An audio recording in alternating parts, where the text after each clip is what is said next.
नमस्कार, आप देख रहे हैं मिड कैप बाजार। मैं हूं दीपाली राणा। नमस्कार, मैं हूं पल्लवी। बाजार में एक दायरे में ही फिलहाल कारोबार होते हुए दिख रहा है। फ्लैट है ऑलमोस्ट। निफ्टी इस वक्त 8772 के लेवल्स पर ट्रेड करते हुए महज 2 अंकों की गिरावट यहाँ पर देखने को मिल रही है। एक सुस्ती का माहौल फिलहाल आज के सेशन में देखने को मिला है, लेकिन मिड कैप्स में हल्की बाइंग देखी जा सकती है। इसके अलावा पर्टिकुलरली ऑटो स्टॉक्स यहाँ पर अच्छा बस कर रहे हैं। अगस्त बिक्री के नंबर्स भी है, जिसके बाद ऑटो स्टॉक्स में एक अच्छा सेशन देखने को मिला है। पर्टिकुलरली अगर बात करें तो Tata motors DVR, Atul auto, SML Isuzu, MNM जैसे कुछ स्टॉक्स है जहां पर अच्छा मोमेंटम देखने को मिल रहा है। इसके अलावा सीमेंट स्टॉक्स, यहां पर इंफ्रास्ट्रक्चर से जुड़ी कंपनियों में भी अच्छा रुझान आज के सेशन में दिखा है। फिर चाहे पटेल इंजीनियरिंग की बात करें, एचसीसी, सिम्प्लेक्स इंफ्रा, यहां पर अच्छा सेशन देखने को मिला है।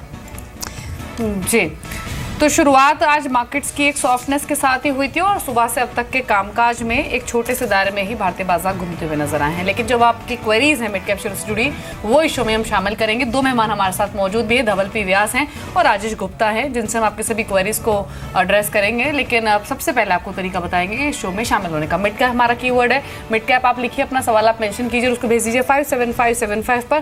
फोन लाइन के जरिए भी शो का हिस्सा आप बन सकते हैं। टोल फ्री नंबर है 1800 दूसरा नंबर है 0120 4258237। ये इस बीच आप देखिए पीवीआर के स्टॉक को, और जो खबर आ रही है वो भी आपको बता देते हैं। पीवीआर सुबह से स्ट्रांग था, 6% के गेंस इस स्टॉक में अभी भी देखे जा रहे हैं। और खबर थी कि जो प्रमोटर हैं अजय बिजली, उनका 26% के आसपास का स्टेक है और वो अपना स्टेक बेच सकते हैं। चाइना का वांडा ग्रुप इनका स्टेक खरीद सकता है। लेकिन अभी क्लैरिफिकेशन आया है जिसमें मैनेजमेंट ने इन खबरों का खंडन किया है। पीवीआर ने कहा है कि उनका कोई भी चीन की कंपनी से कोई बातचीत नहीं चल रही है, कोई स्टेक वो नहीं बेच रहे हैं इस कंपनी में, और इन खबरों का उन्होंने खंडन किया है। लेकिन स्टॉक अभी भी 5.5% के गेंस लेकर ट्रेड कर रहा है 1250 के लेवल्स पर। लेकिन चलिए अब पहला सवाल ले लेते हैं, और जो क्वेरी हमारे पास वो गोपाल की है, वडोदरा से फोन लाइन पर मौजूद हैं। गुड आफ्टरनून गोपाल, क्या क्वेश्चन आपका, पूछिए। हाँ, मेरा सवाल है आरबीएल बैंक और महानगर गैस, दोनों मेरे को आईपीओ में लगे हुए हैं, तो मैं क्या करूं? मेरा लंबा नजरिया है, पर दोनों ही स्टॉक्स में आप प्रॉफिट्स में ही हैं।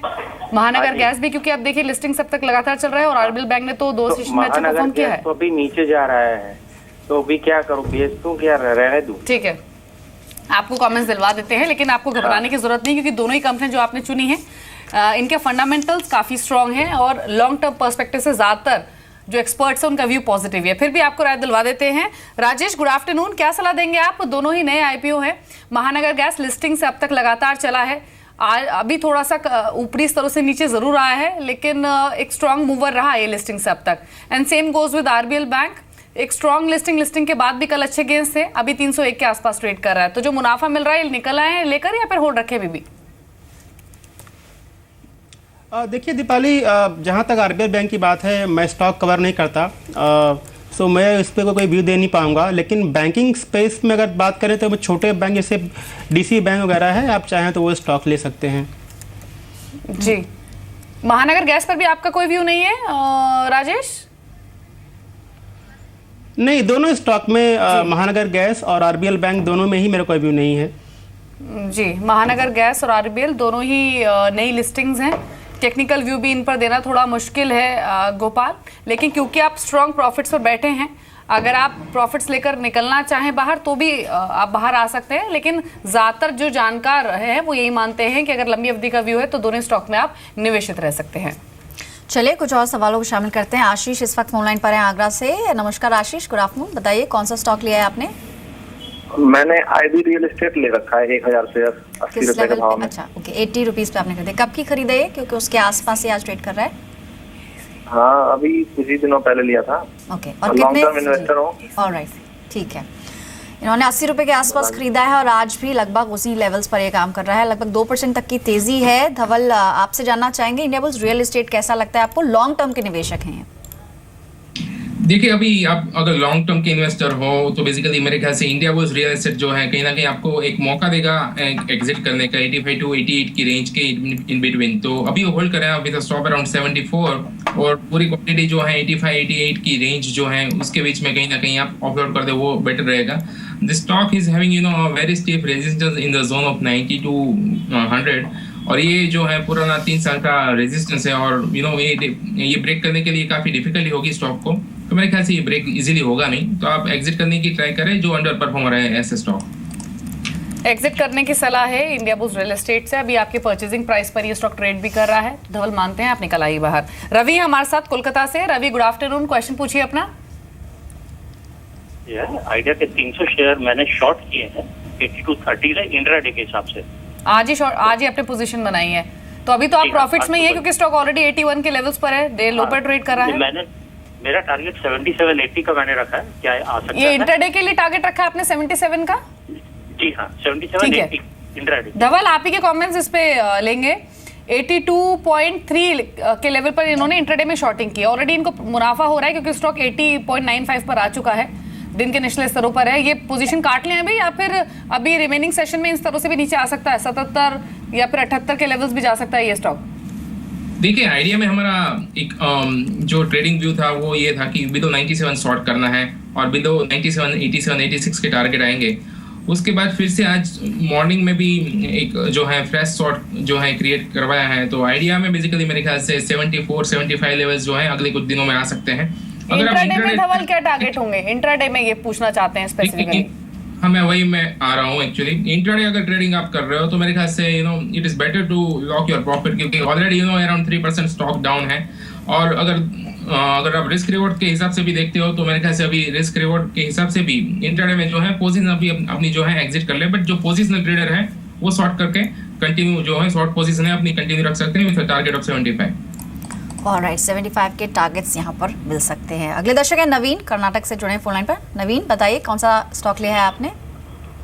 मैडम मेरे पास कॉर्पोरेशन बैंक का है, 46 में है मेरे पास। इसके लंबी टाइम से होल्ड है मेरे पास। ओके, आगे भी आप लंबे समय तक रखना चाह रहे हैं इसे? हाँ मेरा ठीक है, रखूंगा 1-2 साल। ठीक है, यानी कोई टाइम कंस्ट्रेंट नहीं है। राजेश, जैसा कि इन्होंने बताया 46 की इनकी खरीद है और फिलहाल 42 ऑड लेवल्स पर ये आज ट्रेड कर रहा है। कॉर्पोरेशन बैंक लॉन्ग टर्म के लिए आज से कैसा लगता है आपको? देखिए पल्लवी, इनके भाव से ज़्यादा प्राइस नीचे नहीं चल रहा है, तो मैं समझता हूँ पीएसयू बैंक में हमारा जो व्यू है काफ़ी स्पेसिफिक है, खाली कुछ स्टॉक पे ही लिमिटेड है।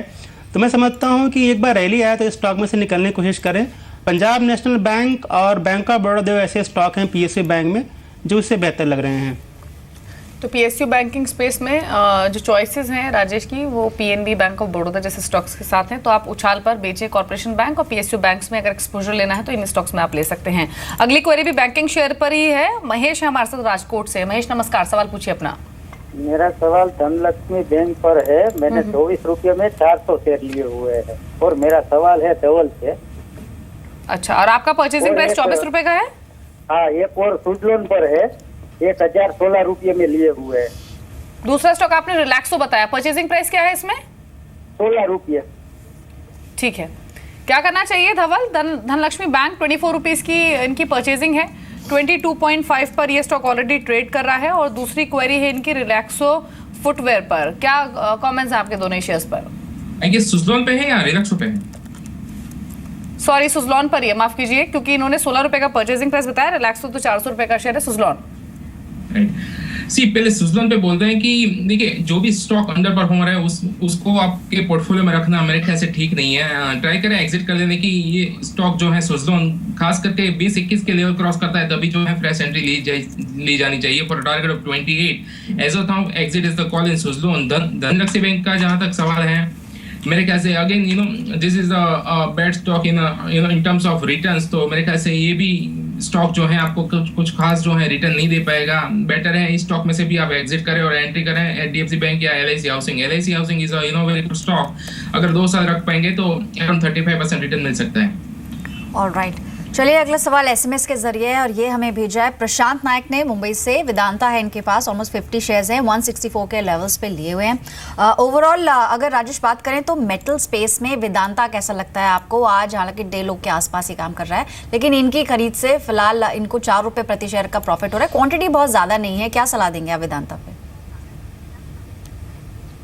देखिए पल्लवी, वेदांता की बात करूं तो अगर ये लॉन्ग टर्म इन्वेस्टर हैं तो जरूर स्टॉक को होल्ड करें, लेकिन अगर शॉर्ट टर्म इन्वेस्टर हैं तो मैं समझता हूँ यहाँ से निकल जाएं, क्योंकि देखिए जो डील है केन्स एनर्जी को लेकर के वो काफ़ी पॉजिटिव वेदांता के लिए going forward in the medium to long term.